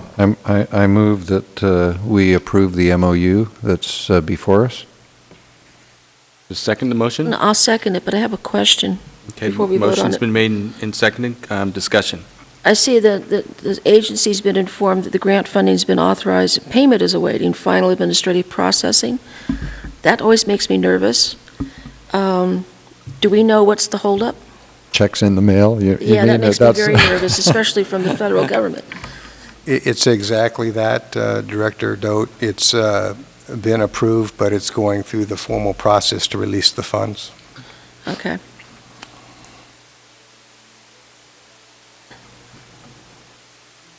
Yeah, the second stands. I called for the question. Okay, all those in favor, please say aye. Aye. Aye. Passes unanimously. Thank you. That then moves us to item 7, which is clarification of the board's direction to halt work on Plan B intake and consideration of authorization to proceed with remaining Plan B. And this was the item that I misspoke on earlier. This item was discussed at the September 29th board meeting. The board direction was to cease work going forward on the Plan B intake site. Staff has taken a look at the most efficient way to shut down that work, and they've determined that there is some boring work in the river four borings that are scheduled to take place. There's been a tremendous amount of effort expended in getting the necessary permits, and so for a relatively small amount of money, staff is recommending that we complete that work in order to have the complete geotechnical information on that site if it would be needed in the future. Questions? Hearing none. Marty, please. If we don't proceed with the borings, do we have to go back and renew the permits at a later time? That would be the challenge and the extra cost, yes. Okay. I'll move the item. It's been moved. Is there a second? I'll second that. Given that request to continue the borings and complete those, I'm fine with that. So if that's what your motion is, to allow that part of it to continue, then that's what I'm seconding. The geotechnical investigations further. Yes. And so. Comments or none? All those in favor, please say aye. Aye. Aye. That passes unanimously. That takes us to update on the project costs. Our esteemed treasurer of the board, is this Mr. Yost, our technical engineer? I think the treasurer left. Be pleased to take you through this presentation that gives you an update on the project costs. First of all, let's get into the basis for the cost estimate. We are basing it on an ultimate project capacity of 52 MGD, which is equivalent to the 80 CFS water right diversion permit we have for the Sacramento River. It's based on the benchmark project that's described in the RFP documents, and it's based on staging of project facilities capacity, and actually staging was defined as a likelihood in the EIR, and I'll show you, Monique, if you hit the next one. That's a quote directly out of the EIR, that it was expected that we would construct the project in 2 phases. So we are following basically the advice that was provided back in the EIR, and we will stage the sizing of the, well, I'll show you in just a second, of some of the facilities in the project. Click it again, Monique. Another reason why we are looking at staging is because the per capita water demands for both cities are projected to be lower than they were when we originally laid out the 52 MGD capacity. And you can see here with the city of Davis, top line is the projection in 2005, bottom line is the current projection. And if you click that, Monique, the projections are roughly 25% lower now than they were in 2005. Similar case exists for the city of Woodland, and in fact their projections are 30 to 35% lower. So it just makes a lot of sense to size the plant smaller than 52 MGD, and it was always envisioned to be staged, and we have done a tremendous amount of work to try and optimize what that size ought to be, and 40 MGD is the size that we've come up with. Some of the plant facilities, some of the treatment plant facilities will be sized to accommodate ultimate capacity needs. So, for instance, one of the big costs, if you come back into a plant and you try and enlarge the capacity, is all the in-plant piping. We'll make all that piping 52 MGD, so we don't have to come in and spend 10 times as much in 15 years or whatever to expand it up to the full capacity. We are also staging facilities at the joint intake. The fish screen, the structure, the pipeline connections will be sized for 52 MGD, but the pumps and motors will be sized for 40. So this is a summary of the regional facility sizing, intake 52, but the pumping station at the intake will be sized initially for 40. The raw water pipelines and the finished water pipelines, 52, and the regional water treatment facility, stage 140, ultimate capacity 52. The basis for the cost estimate also includes the fact that capacity was allocated according to the JPA provisions and the agency UCD water supply contract for the intake and the raw water pipelines for the Davis and Woodland finished water transmission lines. However, the capacity in the regional water treatment facility was allocated according to your board resolution adopted on September 29th. So let me just show you what that means. This shows you the regional water treatment plant capacity provisions in the JPA agreement. If UCD participates, they would get 3.5% of the capacity in the plant. If they did not, then the percentages between the two cities are the same as the JPA percentages. In the resolution adopted by the board, however, UC Davis indicated they wanted to get 1.8 MGD of that 40 MGD. So they would get 4.5% rather than 3.5% of the dedicated capacity of the plant, and they would commensurately pay 4.5% of the cost. If they don't participate, again, we fall back to the provisions in the JPA agreement. So if UCD does not exercise their option, City of Davis would get 18.4 MGD capacity in the plant. City of Woodland would get 21.6. If UCD does participate, they would get 1.8 MGD of the 40. Davis would get 17.6. Woodland would get 20.6. For cost estimating purposes, because we don't want to be short being able to pay for the project at the end of the day, we have had to go forward with the two cities basically coming up with a plan to pay for the. So we have assumed for cost estimating purposes that UCD does not participate. However, for water supply purposes, because we want to make sure we got sufficient water to cover if UCD does participate, we've assumed that they do, and we've come up with the water supply accordingly. So let me just give you a little summary then of the updated cost estimate. If you recall, back in 2009, the project cost estimate was $325 million.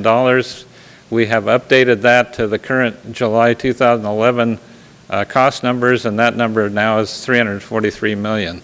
Very interesting. We're in a very tough financial and economic situation right now, but we're finding the cost for concrete, steel, copper, a number of these things are rising. So it may be true that these are hard economic times, but we still are seeing increases in costs. Here is a summary of the project costs in July 2011 dollars. Shows the cost without UC Davis and the cost with UC Davis, and the range is 337 to 344.8 million. So that's equivalent to the 325 million updated to 343. The bottom line is over the last 2 years been a number of changes in sizing, and the cost has remained just about the same. So the July 2011 total project cost, and this is not just the cost for construction of the project, this is the cost to carry the project all the way through initiation of operation in fiscal year 16-17. It ranges from 337 million to 345 million, again comparable to the 343 from the previous 2009 estimate. Over the course of the last 2 years, about $7 million has been expended on the project, and this project cost that I'm giving you includes the cost for the local facility. So this includes the cost for the two cities to build their local improvements to get the surface water out to their service customers. The one piece of bad news is that the annual O&M costs have increased by about 3.7 million. We now have a much more detailed project to evaluate, and the energy, chemical, those are the two primary components, the energy and the chemical costs. But they haven't gone up, it's just that we're now able to do a much more complete analysis. The estimate that was produced back in 2009 was based on comparable plants, but they didn't have the sophisticated treatment system that is being proposed at this plant, and they didn't have the 11 miles of pipe, considerably higher. So that is the current estimate, $6.9 million a year to operate the project. And that's in today's dollars. Be pleased to answer any questions. I have a question. Yes, questions? Yes. Yes, Marty. I'm not sure I heard correctly. Did you say that this cost included getting the water to the cities, or included the city's distribution too? That's correct. It includes the city's It distribution? did. The $325 million included the local cities' costs. This new estimate also includes those local costs. So that's not just from the water to the connector, it's also within the city? It's to take it from the intake all the way to the customer. Okay. Okay, thank you. Joe, Bill? Yeah, I've got, Jim, can you help me understand there's one number for UC Davis that's 3.5%, and then there's another that's 4.5%. So treat me like I'm really dense and tell me why those numbers are different and why it, I guess, doesn't cause you heartburn or cognitive dissonance or whatever. This is tied to the resolution that you adopted at the last board meeting, where we have settled on a size for the initial stage of the regional water treatment facility at 40 MGD. UC Davis has a contract with the water agency that says they don't have to make a decision on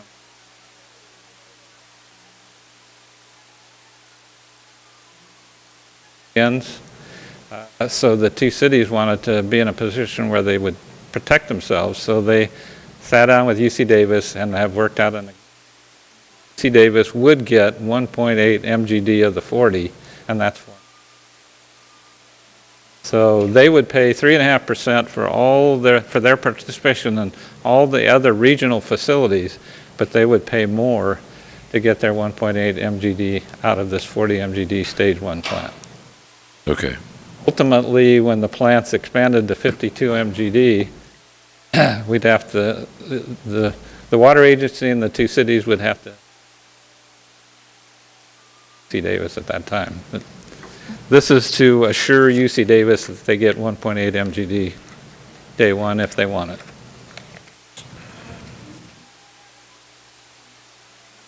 Joe? Yeah. Okay. Board member? Yeah.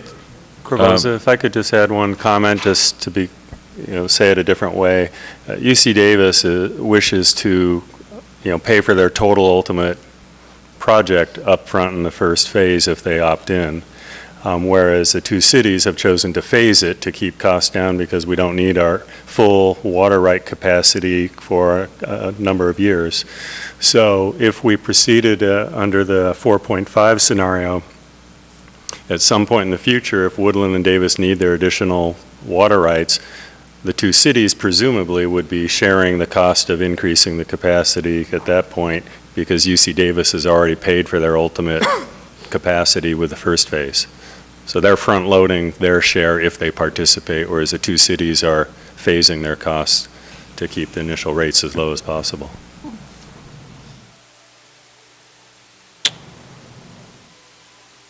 Okay. So that makes sense? You feel more complete now?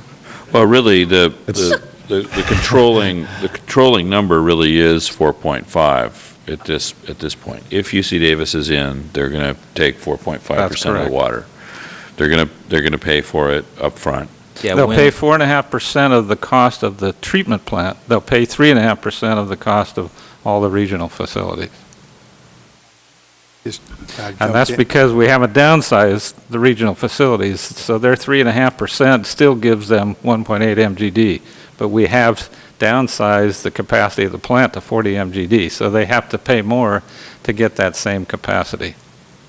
So it's just 1.8 over 40. The plant's really designed with two different capacities. There's the 50 and the 40 for different components. And when we, given the terms of the agreement, we had the option of decreasing our capacity, the 1.8 that was considered, in which case we would have remained at 3.5% of everything. But when looking at the incremental cost to keep 1.8 capacity, it made sense for us to just stick with that. And so it's really just the math of how much capacity we're buying in this first phase, and it works out to the 4.5% for some components and the 3.5% for the rest. And I misspoke. They would actually have 1.8 MGD of the 40 MGD pumping capacity also, so their percentage on the pumping station would be 4.5%. Okay. And at this point, I should thank the board for continuing to indulge us with the 2 columns and multiple tables with and without the university. I know it does add a lot of complexity, but it really, it's our hope that we will be able to find the money and participate in this project, and we certainly appreciate the consideration to keep us as part of this project as long as possible, and that remains our hope. Looking forward, David, to when you become full-fledged partners. You think it's hard for us to understand. The public certainly has a hard time understanding that, and to me, that's another area we need to do a better job communicating what that's all about. And, frankly, part of our decision as a board in doing that related to the history of UC Davis's participation and all the work that UC Davis had done way back when. And we must be careful that we don't lose sight of that, and that the public doesn't lose sight of that, because it's not just us that are doing a project right now. Any further questions? Joe? Martin? No, I like what I see in water conservation. But these charts raise the question for all of our ratepayers, well, why aren't you reducing the cost for woodland? You look at how much we're conserving, and but conservation's good. I really like to see that. Great. And I know Marty does. Marty pushes all the time for water conservation and does a great job of it. And I thought I saw a smile on your face when those slides went up, Marty. I was harassing my Davis colleague because we had a higher percentage decrease than he did. And also, I think our citizens just got notice that their next bills are going to be based on the water consumption. So I'm sure to see that drop even more. Great. Well, thank you very much. This is informational. This will take us to our next item, which is an update on the project financing plans.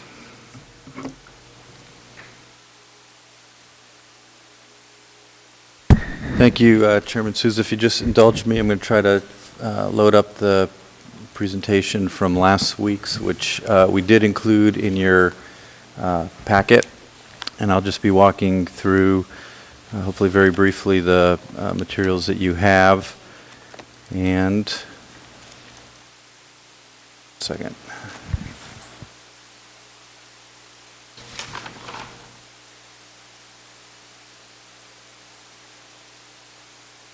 While you're doing that, Paul, I forgot to ask if there was anybody in the public who wanted to speak to the last item on the agenda. Seeing none, please proceed. You're safe. Thank you. So this is an informational update. Actually follows up on I think the last time the board received a project funding update was in April of this year, and so much of the information the board has seen, but we have updated as relevant. I would also note that there are various members of the project financing team with us, in addition to myself, Kim McKinney from the City of Woodland, Jacques Debray, who is a city staff person but working with the JPA board on several aspects of the funding and financing plan, and the two fiscal advisors for our respective cities that may be available to answer questions. I'll dispense with the outline and just remind the board that the work towards developing kind of the comprehensive financing plan for the project continues to be sort of an exercise in putting together various pieces of a puzzle. Not only are we looking specifically at the financing and funding opportunities for the project, but also critical is integrating those with the two respective cities' long-term financial plans from both the capital planning, budgeting, and most importantly, our utility rate setting process, as well as the timing requirements for the various funding sources and options that are out there. Our overall goal is really still twofold. One is to make sure that we can together deliver a financing plan that provides the capital that's needed for the project sort of on a cash flow basis, while at the same time managing the financing plan's impact on both overall cost of the project, because there are costs associated with the financing, as well as retaining maximum flexibility for the two cities to manage the rate impacts. So that's the challenge. It's one of the largest capital projects, if not the largest capital project that each city will have undertaken, requiring in excess of $300 million over 5 years, as Jim Yost just reaffirmed in the project cost update. And we're continuing to look at not only different funding opportunities, but I suspect in the months ahead, as we refine the plan, we will be back before the board to more clearly delineate some of the roles that we hope and believe that the cities will be continuing to undertake towards providing the financing, but as they become more apparent, specific roles and actions that we may need from this board and this agency in support of the overall financing. By way of somewhat review, I'll remind the board and the public that there are really at least two basic elements of the financing. One is to get the project from its kind of inception when the agency was first formed, the Woodland Davis Clean Water Agency in 2009, to the award of your DBO contract. Both cities currently have in place short-term financing to meet the cash flow needs of the project. The City of Woodlands through issuance of commercial paper, and the City of Davis has secured a line of credit which we can support within both cities' existing utility rate structure to finance what we understand to be the project needs between now and the award of a design-build operate contract. When the board made the decision to move to a DBO, as has been mentioned several times last week and this week, part of the goal and objective there is to reduce the overall cost of the project through that DBO procurement process. In addition, as was mentioned in the presentation, there is believed to be a heightened sense of price certainty in doing the design build operate, so that we will have a better sense of the actual total costs through the DBO procurement process. Those are both, I would note, very positive aspects.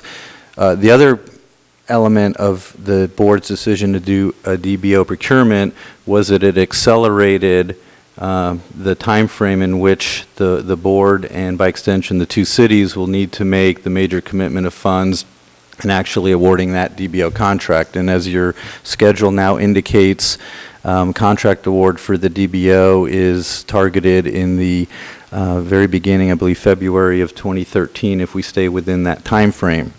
So it's within that time frame that we will need to bring forward what we currently believe is to be the primary funding mechanism for the project, which is the issuance of utility revenue bonds on the part of each of the partner cities. And in conjunction with issuing those bonds, the two cities will need to concurrently have rate structures in place to support the level of debt financing contemplated, and then take separate action authorizing respective issuance of bonds, so that bonds can be authorized concurrent with the board's time frame for awarding the DBO contract. And again, the utility revenue bonds continue to be the primary funding mechanism envisioned for the project. That said, there are a number of other funding sources and funding opportunities that are being evaluated and will continue to be evaluated, with the goal of allowing the cities to reduce the overall amount of debt that needs to be incurred for the project, and certainly also looking at funding sources that can result in a positive rate impact as opposed to a traditional 30-year bond financing. I'll touch on these a little bit more in a couple of slides, but just by way of examples, there's some limited funding available under the state's Prop 84 funding program. There are other state funds that we are currently evaluating pursuing, ranging from state revolving loan funds, infrastructure bank funds, federal funding, while we believe elusive and a very challenge, is still something that is going to be very important for the project to continue to pursue, so that we're in the best position to seek such funds should they become available.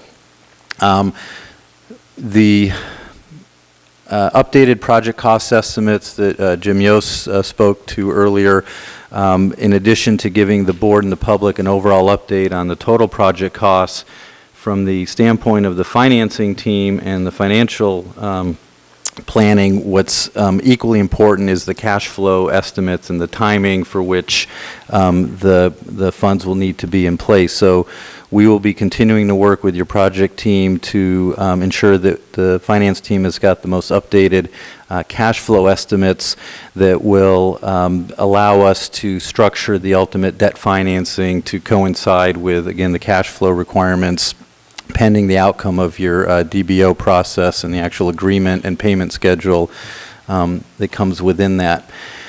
The other component of the financing plan I'll touch on just briefly. Again, Jim mentioned that your updated project costs include the regional facilities, the shared facilities, but also the local facility requirements for each city to deliver the surface water to the customers. At the same time, both cities have other water and frankly water and wastewater utility requirements, capital infrastructure requirements that probably go a little bit beyond the needs of the surface water project, but are still important to the ongoing maintenance and support of our respective water utilities. So suffice it to say that both cities are working to ensure that the financing plan developed for this project either encompasses or is complementary to any of the financing requirements that each of the cities has with respect to our water utility. And so while these numbers may be a little bit outdated, Woodland does have some extensive water infrastructure investments above and beyond the needs of the surface water project, and likewise the city of Davis. And so we're working to ensure that at the end of the day, the rates that are being set and the financing covers all of the needs that the two cities and the customer bases will have. Might be able to fast forward through the last couple of slides. Ultimately, the financing plan will be largely informed by the ultimate bids that we've got. Everything that we've been doing right now has been based on our project cost estimates, and again, as have been mentioned before, we remain hopeful that at the end of the day, if we're successful in putting the project to bid under a favorable bid climate, continue to have good climate in the financial markets, there's a very good potential for the DBO procurement method to provide multiple favorable results. And so while we're putting together a financing plan based on these project cost estimates, we will not be securing funding or doing the financing until we've got firmer pricing in the market and not oversizing any of our financing. I mentioned the bond market as being our primary financing mechanism at this point, but we are exploring creative ways for state revolving loan fund, infrastructure bank, and also there's a growing market, if you will, in programs to help support infrastructure investments coming out of any number of institutional investors. Board may be familiar specifically with CalPERS that is looking at allocating portions of their assets for local infrastructure, entirely consistent with the goals of this project. But I'm noting here that CalPERS is not the only institutional investor out there that's looking for projects like this as a potential lending partner, given their desire for long-term stable return on their assets. The DBO procurement method does require, by statute, a private financing component, and that is highlighted and discussed in your draft RFP and agreements, and so we're working to ensure that the private financing component that ultimately becomes a part of this actually complements our public financing as opposed to working against the goals of the public finance. So another, I guess, sense of some of the complexities that we're working with. This question continued to come up. I'll just note again that at this time, our Plan A, if you will, continues to be for each city to pursue and issue the bonds that are required to fund their respective components of the overall project. There are a number of reasons why we're continuing to pursue that approach, but I would also note that no final decision has nor needs to be made at this point as to the actual issuing body for the bonds. There are some scenarios perhaps where we would consider doing a joint bond issue or having the JPA as an authority, but right now both cities and our collective thinking continues to point towards the two cities independently issuing the bonds, although we will certainly take advantage of any economies of scale to the extent that we can coordinate our bond issues as it relates to cost of issuance and the like. So there are pros and cons to the different approaches, and they continue to be looked at, though we're still leaning fairly heavily towards the two cities issuing respective debt financing. Just a quick comment on some of the grant funding opportunities that are out there. I mentioned Prop 84, although there's a local share component there. We're also referencing the significant contribution that federal funds will make to the project, particularly under the current plan specific to the joint intake structure with RD 2035. And everybody's eyeing with some interest what may or may not be coming from Washington as it relates to a second round of infrastructure economic stimulus funds. Again, in the past, it's these kinds of projects that have sort of been key components of those programs, and so we're hopeful that we will have another opportunity to pursue those. I don't think I need to get into too much detail of Prop 84 other than to note that the statewide program, as I understand it, and Jacques may be able to shed some more light on this, actually allocates funds across various regions within the state. There's a limited amount of funding available in the Sacramento region. It's really focused on projects with regional benefit, and so just by way of example, this may be a funding source that we would look at seriously specific to the agency's share of the joint intake structure as opposed to other components, and so it gives you a flavor for trying to match up kind of the color of money with a specific component of the project as opposed to just a blanket contribution. And so we're going to likely be aggressively pursuing this funding source for that purpose. Again, the timing going forward, the major funding commitment is anticipated at the beginning of calendar year 2013. We anticipate being able to issue the first series of bonds in the spring of 2013, soon after the award of the DBO contract. But backing up, that would require the two city councils to take action authorizing bond issues in the fall and winter of 2012. Most of the focus lately has been on the utility rate setting requirements. Those of us at the City of Davis are still not completely through our Prop 218 rate setting process. You're aware the council has approved, though, a 5-year rate plan that would take effect in December of this year.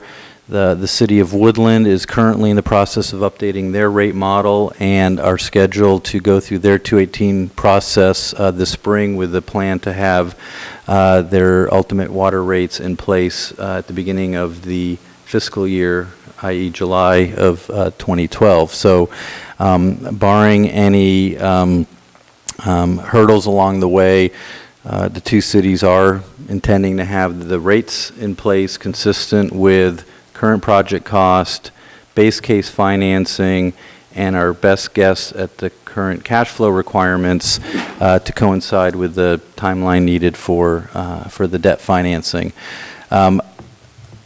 This slide is going to be hard to read, but it essentially, and the council has the board had a copy of this last week as well, but it's really our effort to continually update the integrated timing, if you will, of the actions that the board will be taking, that the city councils need to take, and that we need to advance the rate setting process and then the financing process. We're continuing to meet on a fairly regular basis. In fact, we're stepping up the regular meetings of your financing team, and as we go through the two cities rate setting process and move into the next phase of putting together the details of the comprehensive financing plan, we anticipate not only providing the board with regular updates, but also ensuring that the two cities' rate setting, budgeting process, and council information and actions needed to support the financing continue to be coordinated. So apologize for covering a lot of that very quickly, but we're here to answer any questions. Great. Thank you very much, Paul. Questions of Mr. Navazio? No questions? This is an... Okay. Yes, please. What's our plan on going after the state revolving loan fund? I mean, it's there. There's ins and outs of it. Our local legislators have made sincere offers that they want to be engaged on this. I'm guessing we have and we are engaging them on it, but those rates, at least in my mind, that I've seen, seem awfully good. So this is something we want to have a sense of, and I'd like to have a sense of whether or not this is a 50% possibility or an 80% or less. I mean, where are we really with that? And I'm not sure who that's a question for, but then I have another question after that. So, Board Member Carosa, I guess the best answer I can give you is we are actively pursuing the State Revolving Loan Fund, although I would note that each city may be looking at the SRF slightly differently depending on each individual needs. The interest rates continue to be extremely attractive, and so from an overall project cost, they are favorable to a tax-exempt financing scenario. On the other hand, when we translate that into managing the rate impacts, because they're typically like a 20-year loan, and you have to pay it back sooner, the rate impacts are of state revolving loan fund contribution versus a 30-year bond financing may not be that difference, but I think we're absolutely looking at them. I think at this point it's fair to say, and Jacques can correct me, that we've got requests sort of in the pipeline for the state revolving loan process, but I think it's just a tad premature to share or say with any certainty kind of what the probability is and to what extent, board or other advocacy efforts are needed. But we're coming up on that time frame here very soon. So, best answer I can. Yeah, what does it mean to be going after it? I mean, do you actually file with a state agency and get in a queue for these dollars? Is that and have we formally filed those requests? And now given what Paul says, it even begs the question: do we really want this money? And if we don't want it because it has a rate impact issue, then. Good afternoon. As Paul highlighted, we've got several potential funding and financing opportunities on our plate. One is the Safe Drinking Water Act SRF funding opportunity. And one thing we did last year was apply for significant financing, $190 million for the regional facilities of our project. So we are on the eligibility list, but we're farther down the list. So we're out of the money, so to speak. But I think we'll be strategizing with our new general manager shortly and figuring out how we can move up the priority list in a timely manner and create that opportunity. So I think you'll be hearing more about that in the near future.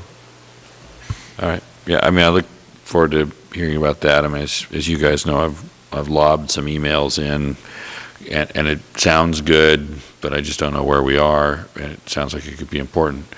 My second question, Stephen, is just, seeing the lineup of grant opportunities. I'm curious to know how aggressive we're being on those, and kind of who the staff are that are responsible for doing that, because it's heavy lifting to go after some of these things. You have to be pretty shrewd about where you prioritize staff time, which ones are really worth going after, which ones are out there but too low a probability. So I guess I'd ask our new general manager to tell us how we're going to do that. We'll give you a honeymoon of 2 weeks or something like that before we expect answers. But I'll just say that the sources that were identified are the typical sources that are available for projects like this. The challenge is typically that there is a lot of competition. So there is a need to really evaluate the sources of funding that are most readily available, then develop a strategy to put the agency at the top of these lists that are developed. Something that the board has made clear to me that is of great interest, and something that I'll be jumping into right away to try to develop that strategy and approach to maximizing the opportunities for these funds. Great. I mean, I'm very interested at the soonest feasible time, not to rush it and bring back rushed work, but as soon as we can to really start prioritizing which those are and having strategies on the ones that are the most beneficial, because any decent money can take a year, 18 months, 2 years to line up. And as we're going forward with rate setting in the community, the more we can start handicapping those things and get those proposals out, obviously the better. So everybody gets that. So I look forward to not seeing, lists of good, hunting possibilities, but seeing the hunting strategy. So good. Good. I have a couple questions. First one is the institutional investors, and to kind of follow up on some of the questions Joe's just asked. The institutional investors, we are in pursuit and evaluating the financials of those numbers? I would say yes, from the standpoint of, again, looking at them comprehensively, Stephen, and honestly, I'll tell you that we had some pointed exploratory discussions about year and a half ago, when we were first kind of scratching the surface. That activity had died down for some, but given not only as the project has moved forward, and we frankly crossed some fairly significant milestones with this project that really do move a lot of these conceptual potential funding opportunities into the fore. And so we've seen renewed interest and renewed kind of more information coming out on these programs, and so I think the timing is ripe here going forward to be able to look at those and provide the board with an updated assessment of those. So they're sort of firing up again for a second time. Mark Northcross may want to speak to that specifically. Press the right button. I pressed the right button. Okay, good. I've had the opportunity in the last year to actually sit down and have dinner with CalPERS's chief investment people who would actually be buying local securities. It was a good meeting, but there were a couple of shocks. They explained very carefully to me that at present CalPERS perceives a conflict of interest in buying any debt issued by members of their system, i.e., if you've got City of Davis runs its employee retirement system through CalPERS, they see a conflict of interest in buying debt of the City of Davis. Doesn't mean that might change in the future.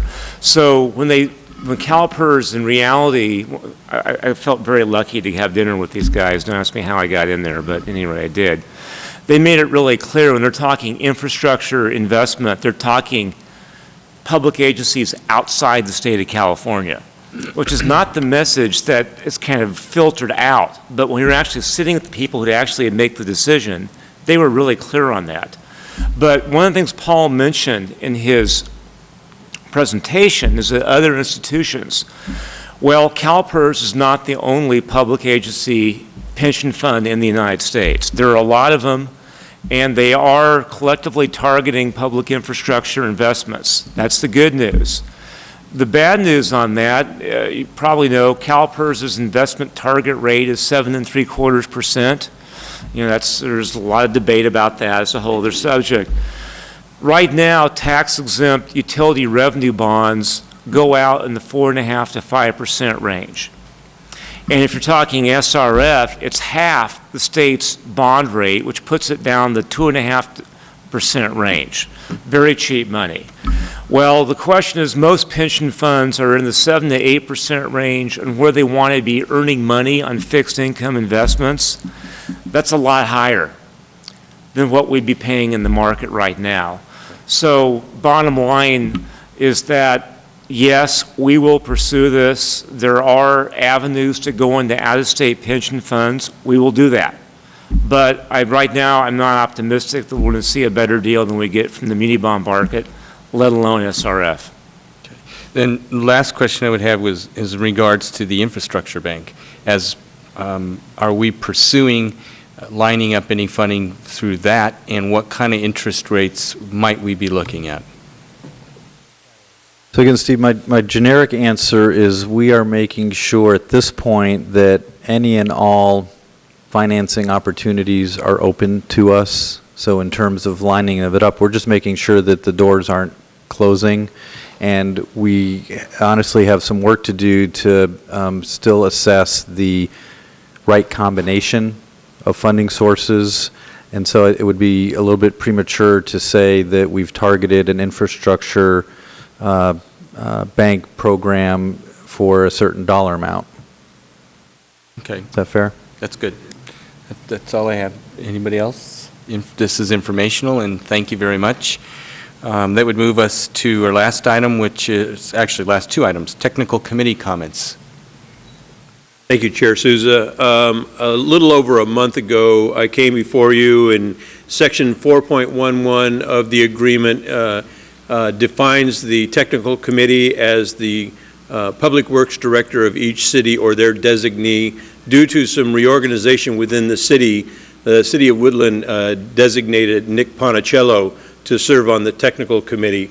Since then, with our city manager departing, and Nick has taken on some significant additional work at the city, and we felt that rather than him trying to assimilate into the surface water project at the same time, that we would really benefit by my continuing on as on the technical committee. So I will continue to be the designated person for the technical committee. Great. Thank you. Thank you very much, Mr. Meyer. Board comments. Anybody? Well, I would just, one kind of bleeds into the financial plans. I believe Chairman Marble, or Vice Chair Marble, will probably, will hopefully join me with a meeting that we're setting up on November 2nd to meet the California State Deputy Resources Secretary Jerry Merrill to discuss further state financing for the joint intake facility. And that portion of the financing, we are pursuing the state portion now for that intake facility. Since we've been pursuing the federal, we've now got to start lining up the state portion, and we're going to, that is a date that we have tentatively set for that meeting. Yeah, let me also add that we've set up for Congressman John Garamendi to come out to RD 2035 in this next month. We have a date, I believe it's October the 20th. 20th, I think, yeah. That's what it was. And he'll be coming to look carefully at our partnership and to ways in which he can help us advance our agenda with this water agency. And so we'll be, I think, both participating in that day as well. Hot pursuit, as much help as we can get. That's all I have. Anybody? When is our next meeting? We had the 20th slated, but we're not going to need that date now. Or we have any items that we're going to need for the regular scheduled meeting on the 20th of October? I'm going to have to defer to either Jim or some other member of the staff that currently you're scheduled for a meeting on October 20th. The one item that is looming out there is we will have a contract with Montgomery Watson Harza to do 100% design on the joint intake. I suspect they won't be ready by October 20th to have that contract approved. So sometime in November, we'll want to get board action so we can move forward with that. So we'll move ahead, and I'll be in touch with the general manager as to when we might set that board meeting. Okay. Okay. Great, thanks. Great. We'll stay tuned. Well, that's it. I have a motion for adjournment, please. So moved. It's been moved, seconded. All in favor, say aye. Aye. Thank you very much, and you all have a great night.